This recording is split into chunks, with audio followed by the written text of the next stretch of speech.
Hello everyone, this is Raptor signing in yet again, and today I want to talk about living in a social media vacuum. Ever since I was banned off of YouTube back in the early days of 2011, and having recently returned to the platform in the past couple years, I've noticed social media, it obviously has changed a lot because, I've been around the internet since 1999. That's when I made my first online account, which was an email service back in 1999. The closest thing I joined to a social network or anything like that was a forum. I joined my first forum back when I was in high school. And I learned early on by my interactions with other people in a forum that there's a lot of mean people online. It's unbelievable. I've already encountered tons of mean people offline and school and going out with my friends and whatever. But I learned from a very early age the internet is a very unfriendly place. It's got some good people on there, but on the whole, there's a lot of unfriendly people on the internet. Isn't that right, Storm Sorter? From that point on, I've realized that, I learned from a very early age. 1999, I was probably middle school back then. And I learned back then there's certain information that you shouldn't share because, I don't know if that many people were, or how common sense was back then, but I just knew from my first interactions with the internet is that anything you post online, even if you try to delete it, someone's gonna archive it and they're gonna have a record of it and it's gonna follow you for the rest of your life. Whereas, you do anything in real life, you can just shred some papers and that record is gone forever. But here on the internet, it's everything is eternal. And you really have to think about the consequences of your words on the internet. It's not really, at least in real life, when you say something to someone, it's forgettable because there's no written documentation of what you say in real life unless someone, records it or whatever. But man, the internet has opened a huge can of worms in that regard. Personally, for me, I've largely stayed off of social media as a whole. Back in the day, the early days of the internet, there wasn't really vlogging and all this stuff. Back then, the internet was, when it came to social media, the main thing was blogging. You would write journals and diaries and you would post them online and people would comment on them, and you get your fair share of internet drama through that and stuff. But for the most part, social media was basically through weblogging. Even back then, you didn't really get much of a fan base when it comes to blogging. There's been a few, there's this really old one called Hyperbole and a Half. I don't think she updates her blog anymore, but there were some pretty popular blogs back in the day.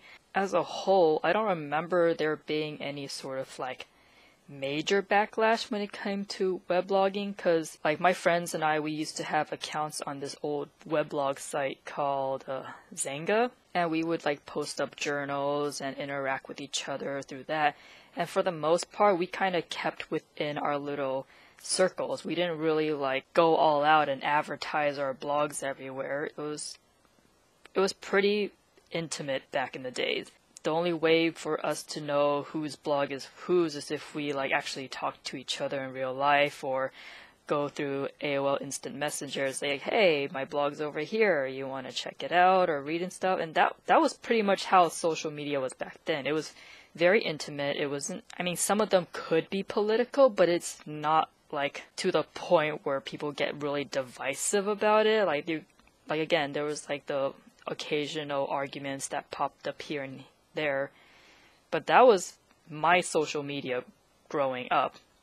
And then once weblogging fell to the wayside and then vlogging came into existence, the more visual social media, blogging, you're reading it, but this is like we are actually seeing people's faces. And I think it added another element to like being personal in that regard, because now with the advent of like YouTube and Facebook expanded from being a college platform to just being open to everyone, which, I mean, I liked it better when it was still a college student platform, but ever since it took over from MySpace, it pretty much filled in that niche in the internet. And then there's this whole thing with Twitter. At its core, it's just a site that's centered around status updates. It came out around the same time as YouTube, I think, 2006 or so. But like I didn't make a Twitter account until much later on. Like I made my Twitter account in 2010, and just the other day I made my very first tweet. Like I've had this account for pretty much a whole decade, and I just made my first tweet. That is how very little I cared about it. And I think that's the problem with a lot of these social medias. Like people, they see some people get popular and they just want that taste, that 15 minutes of fame, or 15 seconds of fame, is how the saying goes. I don't remember. But yeah, everyone's trying to be famous on social media, and it's like looking at Twitter from the outside, I just see it as just a bunch of people fighting over a soapbox trying to be in the limelight. And I don't know, I feel it's kind of childish. It's kind of like, it reminds me of my playground back in elementary school where you have these, we call them the monkey bars, which is like those dome jungle gyms, and every kid is like climbing up and trying to beat each other to the top or trying to overtake someone from the top. And Twitter and Facebook and all these social media, I feel like that's like a digital version of that. It's like all these kids heading to the sandbox trying to be like the top person, and then you have people like me who just hang out by the slide or sit under a tree and play Pokemon. It's like I'm pretty much on the outlier of that. And I've noticed that with all these different social media, people just stress each other out over, I feel like the smallest things. Like last year or so, J.K. Rowling like tweeted out that, oh yeah, these two characters in my Harry Potter books are now gay. And it's like, okay. I mean, for me, I'd be like, okay, that's kind of stupid. I would ignore it. But so many people like jump down her throat over that. I don't know. I feel like social media's given a voice to so many people. It's hard to decide who to listen to. There's some people who actually do have earned the respect that they've had. Like their fan base was earned through like their own realistic personalities and whatnot. But there's like a lot of people who they just have all these fans that drool over them and place them on a pedestal, even though they haven't really done anything of significance. I mean, the way I see it, they haven't really done much of significance other than act like a whiny brat who's just screaming for attention. I mean, that's the way I see it. What do you think? I'm just off here in my own little corner of the internet, and I don't understand the appeal of these social medias. I really don't. It just feels so stressful to keep up with. And I feel like I'm one of the lucky few who has been able to largely avoid it because I'm just not interested in that. I'm like, if you want to be popular, you do you, but I'm just gonna go off, do my own thing, and don't want to cause any trouble or anything like that. Social media is weird, but it has its uses, like the whole Black Lives Matter things. Like it has its uses to do good in the world, but at the same time, it's really, really showing like the bad side of humanity. And honestly, at this point, I feel like I don't want to live on this planet anymore. I just channel my inner Farnsworth. I'm like, I really don't want to live on this planet anymore. I also have to keep in mind that a lot of these tweets and social media posts and all this stuff, it's really a very, very obnoxiously vocal minority. And that's how it's always been in human history. It's always the loudest people who get noticed.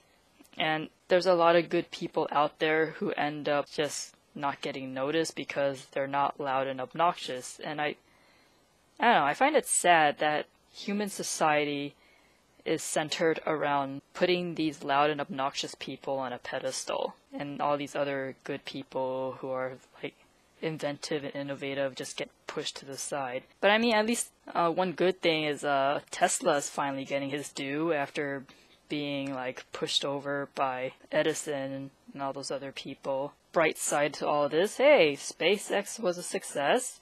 Maybe in the next 10 years or so, I can actually say, I don't want to live on this planet anymore and move to the moon where I can build my own little moon colony and maybe get some mechanics together to build my own Gundam, and I'm just gonna float around in space in my own little personal Gundam. But yeah, that's how I feel about social media. I don't know if I'm gonna add more tweets to my Twitter, because I feel like Twitter itself is already noisy as is, and I don't really need to add to that noise. I mean, I've added some people to my Twitter, like my follow list, but I don't really follow them.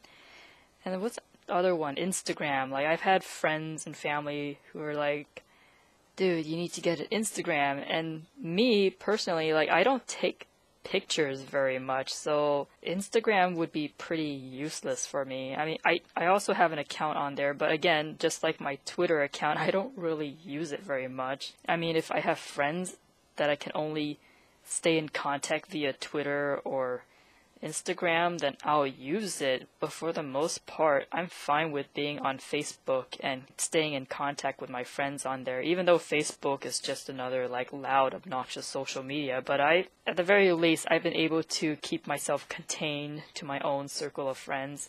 I mean, I also have my own little Facebook page for my YouTube account and my videos and all this other stuff. I'm pretty much happy being on the down low. If people want to donate money to support my creativity, like, that'd be great. But on the whole, if it meant that I won't become popular to the point where I would end up getting such a huge fan base and such a huge amount of attention on me, that I don't know. Social media is weird. And I guess I'm just abnormal for not really feeding into all that.